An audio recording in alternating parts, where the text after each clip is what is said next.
Di video kita kali ini kita akan berbincang-bincang mengenai permasalahan yang terjadi di seputaran keluarga ya. Gitu ya Mas Kiki. Iya, Ini betul, Mas Kiki ada yang mau ditanyakan kayaknya. Iya betul Pak Ustadz, barangkali boleh saya tanya. Jadi yang saya amati di Indonesia ini kan ada beberapa orang dan banyak di antara di dalam anggota-anggota keluarga ini ada yang diberikan ujian, yaitu keras hati, kaku hati dan lain-lain, sehingga akhlaknya mungkin tidak sesuai. Justru dia membuat keluarga lainnya itu dia marah, memendam dan lain-lain, akhirnya mungkin jadi sakit.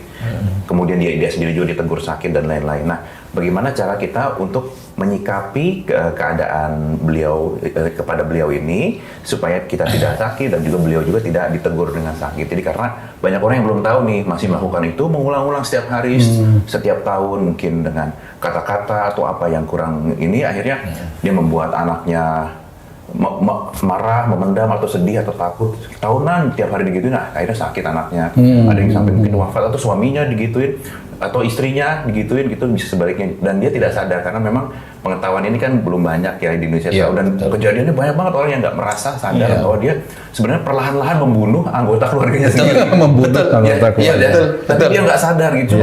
Saya pikir, nah bagaimana kita menyikapinya demikian supaya menghadapi orang yang belum tahu tapi dia merasa tidak salah gitu ya, atau misalnya memperbaiki diri kita sendiri juga jangan sampai kita melakukan itu karena kita kan sayang sama keluarga kita, jangan sampai kita penyebab mereka sakit dan lain-lain seperti itu. Iya, bagus. Ya ini bagus sekali nih Mas Kiki. Jadi beberapa pasien-pasien saya memang sakit itu memang dari proses berantem di dalam keluarga, marah di dalam keluarga. Saya mengamati, mempelajari, kemudian diizinkan oleh Allah Ta'ala diberi cara untuk menyelesaikan persoalan-persoalan itu. Sebenarnya persoalan itu cara menyelesaikan juga ada dalam Quran, sudah dijelaskan dalam sunnah, itu juga jelas dalam kehidupan sehari-hari.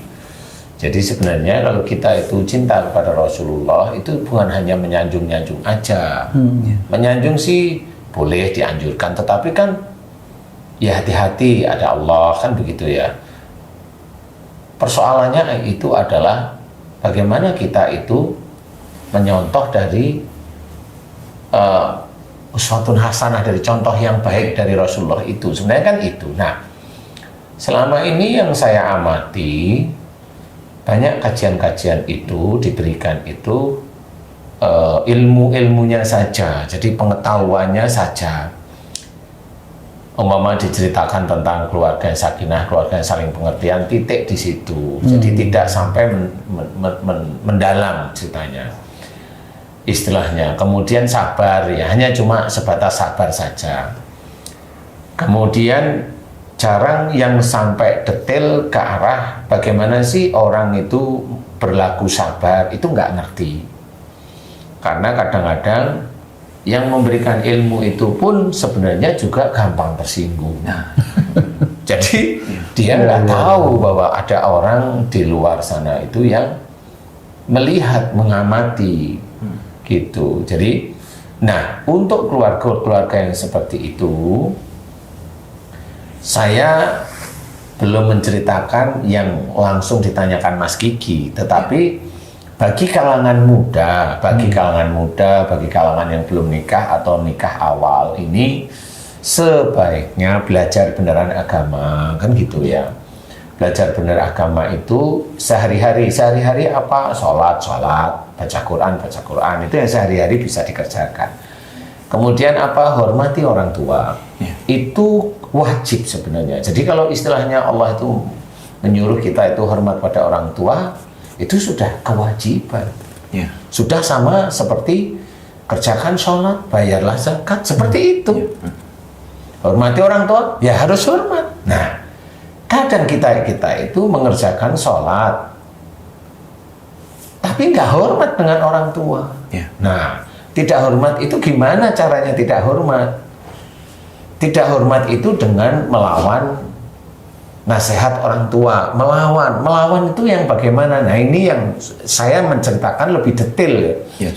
Melawan itu bisa melawan dengan verbal, dengan frontal, dengan kata-kata keluar, atau melawan itu sebenarnya dengan diam. Jadi dengan diam itu dia tidak mengikuti nasihat orang tua, itu tetap melawan. Ya. Karena penilaian itu bukan secara fisik penilaian, tetapi malaikat itu menilainya, hati pun akan dinilai oleh malaikat. Kalau dia itu melawan dalam bentuk diam, ya besok kalau dia menikah, anaknya itu pasti punya sifat dia yang melawan orang tuanya dengan diam. Iya, betul. Paham? Nah, resiko ini banyak. Kalau dia melawan kepada orang tuanya, resiko pertama, orang itu nanti akan menemukan calonnya itu adalah orang yang non-muslim biasanya. Kalau dia sering melawan orang tua, itu calonnya rata-rata biasanya non-muslim. Karena itu salah satu jalan yang harus ditempuh. Dan itu banyak orang yang tidak tahu. Kenapa dia suka dengan orang yang non-muslim? Dia juga nggak tahu, katanya panggilan hati. Enggak, ya begitu itu. Itu cara Allah istilahnya memberikan petunjuk. Nah orang karena memang dia hobinya melawan orang tua, nggak sadar bahwa dia itu mulai menjerumuskan dirimu itu di dalam nantinya kedoliman dirinya sendiri. Dia akan mendolimi. Nah ini proses itu dari situ sebenarnya, Mas. Jadi banyak orang yang tidak tahu bahwa itu sebenarnya sudah diceritakan di dalam Quran. Bagaimana seperti itu? Kecuali cerita dari para nabi. Kalau nabi itu kan memang diciptakan lawannya oleh Allah Ta'ala. Jadi beda dengan manusia seperti kita. Kalau nabi itu diciptakan itu lawannya. Nah kalau manusia seperti kita itu mengikuti alur ayat demi ayat yang ada dalam Quran. Mengikuti. Jadi ayat itu turun kan memang mengikuti kejadian apa yang terjadi pada Rasul. Nah disinilah kita harus memahami. Nah kalau memang kita menginginkan keluarga ini sakinah, mawaddah, warahmah, ini benar-benar harus difahami. Nah, pelajaran memahami inilah yang kalau betul-betul kita berikan, kita jalankan setiap hari karena Allah, itu menjadi pahala. Pahala itu nanti di akhirat, dan pahala dunianya apa? Allah menunjukkan jalan untuk menjadi dia keluarganya besok itu sakinah paling tidak. Itu petunjuk dari Allah seperti itu. Wong kita itu setiap hari juga berdoa, tunjukilah saya jalan yang lurus. Allah memberikan jalan, tapi kadang-kadang orang manusia-manusia itu yang muslim khususnya tidak paham bahwa itu adalah petunjuk dari Allah. Dia hajar aja itu, saya nggak suka yang itu. Padahal itu petunjuk Allah. Nah, kekakuan hati yang sudah muncul sejak dini itulah akhirnya kebawa di keluarga. Kalau umpamanya dia kaku dulu sama orang tua, kemudian dia diciptakan kaku anaknya cewek, yang dia suka sama laki-laki non-muslim, bagaimana sekarang jawabnya? Ayo, mau nyalain siapa sekarang? Mau nyalain siapa sekarang? Betul. Nah, orang nggak tahu di titik ini. Emang selama ini yang saya amati, itu orang-orang itu kalau ada kejadian sekarang itu yang diuplek-uplek itu kejadian sekarang. Padahal Allah itu sudah menuliskan kejadian sekarang itu terjadi karena dulu. Loh kenapa karena dulu? Lah kan sudah diceritakan, wa ma asabakum min musibatin fa bima kasabat saydikum. Apa saja musibah yang kau terima saat ini disebabkan dari buah tanganmu. Yang jelas. Kan buah tangan kan nggak mungkin besok, kan dulu. Sudah tercatat oleh para malaikat, dan malaikat itu melaporkan pada Allah, kemudian Allah menentukan takdir demi takdir yang katanya ada takdir harian. Kata orang-orang dakwah itu loh, ada takdir harian, ada takdir mingguan, ada takdir bulanan, kan seperti itu. Nah, inilah yang terjadi sebenarnya. Bukan takdir dapat uangnya, jangan. Takdir orang muslim itu kalau takdir dapat uangnya yang digembar-gemborkan. Coba takdir dia itu sakit, gembar-gembor nggak? Gimana cara menyelesaikan sakitnya? Gimana cara menyelesaikan? Ini Ustadz, anak saya itu suka dengan orang non-muslim umpamanya. Lah itu gimana caranya? Akhirnya pakai hipnotis, pakai cara-cara siluman, pakai cara-cara ini. Bagaimana cara ilahiyah? Nggak tahu. Cara ilahiyah itu malah yang kembali ke zaman dulu yang dia sering melakukan dosa. Itu cara-cara Allah itu seperti itu. Kembali yaitu dengan tobat. Lah kan sudah dijelaskan dalam Quran. Cuma orang itu maunya instan. Anak saya gimana caranya nggak dengan itu? Ya. Ya. Kan seperti itu. Bagaimana anak saya sakit gimana? Ini sudah katanya imun nggak ada obatnya. Kalau saya masih senyum-senyum aja. Iya, kalau menurut ilmu kedokteran imun nggak ada obatnya. Ya. Kalau di Islam ada sudah banyak kok ditulis. Ya. Ya, disinilah kita harus memahami bahwasannya yang terjadi saat ini kekakuan orang tuanya itu bisa menjadikan kematian anggota keluarga yang lain. Saya jawab, insya Allah iya. Karena ayahnya kaku, keras sama ibunya, dia jengkel si anak cewek ini. Ini saya cerita karena memang saya pengalaman dengan para pasien. Si cewek ini jengkel sama ayahnya. Walaupun saya lihat si cewek ini dia emosionalnya nggak terlalu tinggi, tapi marah sama ayahnya. Dia kenanya apa? Pada saat ketemu sama saya, kenanya apa? Kanker ovarium. Ada yang kanker leher rahim. Banyak kasus seperti itu. Karena apa? Emang orang tuanya seperti itu. Ya. Nah, yang seperti itu tidak pernah orang tua Muslim itu memahami kenapa anak saya seperti itu. Ya.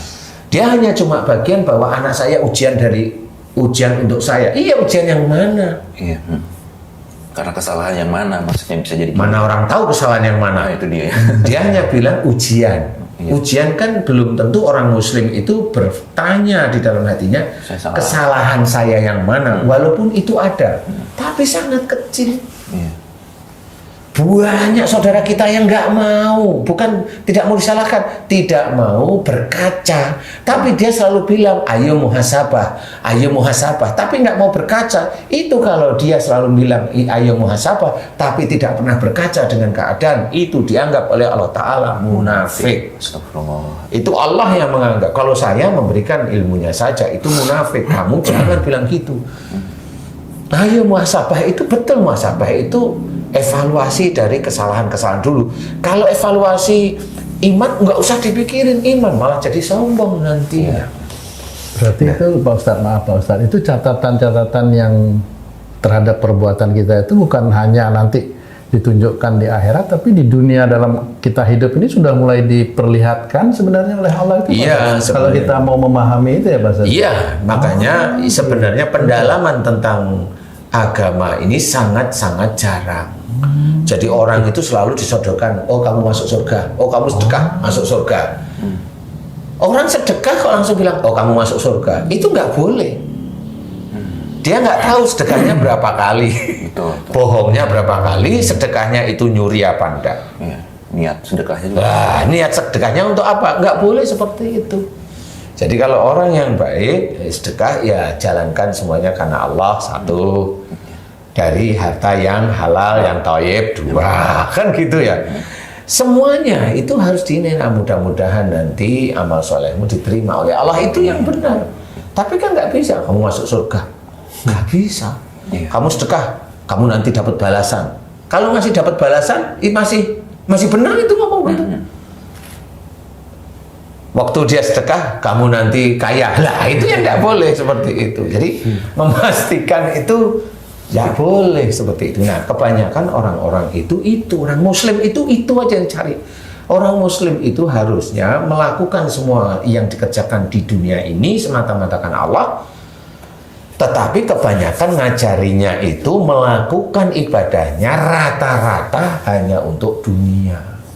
Contoh, orang baru hijrah. Ini hanya contoh loh Mas. Baru hijrah, dia langsung ngomong, musik haram. Ini baru hijrah dari musik. Dia langsung ngomong beberapa bulan, musik itu haram. Mengajak orang untuk minum-minum ini. Baru hijrah. Lah hijrahnya dia itu dapat ilmunya seberapa? Betul. Kan belum banyak. Baru dia dapat ilmunya dari gurunya. Oke, nggak ada masalah. Tapi dia sudah taubat belum? Pada saat dia dulu jadi pemusik, dia ngajak orang itu berzina terus. Dia ngajak orang itu minum minuman keras terus. Kalau dia ngajak tiap kali dia manggung, dia ngajak jutaan, emang dia tobat sekali cukup? Nah, iya, betul. Pakailah otak. Jangan terus akhirnya nyalain saudara yang lain yang belum hijrah. Nggak perlu. Kalau saya mikir, kamu sendiri itu belum tentu kamu hijrah itu bisa langsung masuk surga. Iya. Loh, itu kan sudah diceritakan umpamanya. Oh, itu kan sudah diceritakan kalau hijrah itu pasti masuk surga. Tidak. Saya ketahui dalam surat An-Nisa, seseorang yang hijrah mau melakukan sesuatu perbuatan baik, kalau sebelum dia menjalankan, dia meninggal, oleh Allah Ta'ala ditulis pahalanya. Pahala, bukan surga. Oke. Pahala harus dihitung lagi nanti. Nah, itulah Allah begitu. Hitungnya apa? Dosamu seberapa dulunya. Jangan merasa baru itu hijrah kemudian pahala terus menghapus dosa. Nggak bisa hitung-hitungan kayak gitu. Hitung-hitungan ya 1 tambah 1, 2. Ini untuk kita tambah-tambahan. Jangan merasa loh itu kan haknya Allah. Kalau mau saya tobat sekali langsung semua dosa dihapus. Emang kau nabi? Iya. Emang kau istrinya Nabi, emang kau anaknya Nabi? Nggak bisa seperti itu. Berpikirlah yang logis. Islam itu logis. Hijrah itu bukan tempat seperti itu. Akhirnya apa? Dia bukan hijrah dengan total, akhirnya menyakiti saudara-saudaranya yang lain. Lah, kan dosa lagi jadinya. Merasa lebih baik. Merasa lebih baik dan benar. Pikir seperti itu, mau ngomong itu harus ditata. Apalagi dia sudah dengar dari gurunya pasti. Kalau menasehati orang di umum, Nggak bisa. kan nggak boleh dalil hadisnya. Bener kan? Tidak menjaga kehormatan saudara. Nah, Menjatuhkan. itu seperti memakan bangkai saudaranya sendiri loh. Kan begitu, akhirnya ilmunya dia mentok. Inilah yang harus kita pikirkan, hati-hati di muka umum itu. Nah, disinilah tadi akan ditemukan bahwa orang yang kaku hati emosional akan menjadikan keluarganya berantakan. Padahal kalau umpamanya yang kaku hati itu seorang imam laki-laki dan dia nanti harus ku anfusakum wa ahlikum naro. Dia harus jaga dirinya dan keluarganya dari api neraka. Dia kaku, sadar nggak dia kaku? Nah, itu. Allah sudah menceritakan, ya, lemah lembutlah kamu kepada mereka. Jadi seorang muslim itu harusnya kalau dia taat itu lemah lembut kepada siapapun. Betul. Apalagi keluarga sendiri. Apalagi keluarga sendiri, karena ada ayat yang khusus. Iya. Harus seperti itu dikerjakan. Itu susah, memang susah. Namanya masuk surga itu susah. Bukan hanya menghujat orang, bukan. Mana Rasul menghujat orang?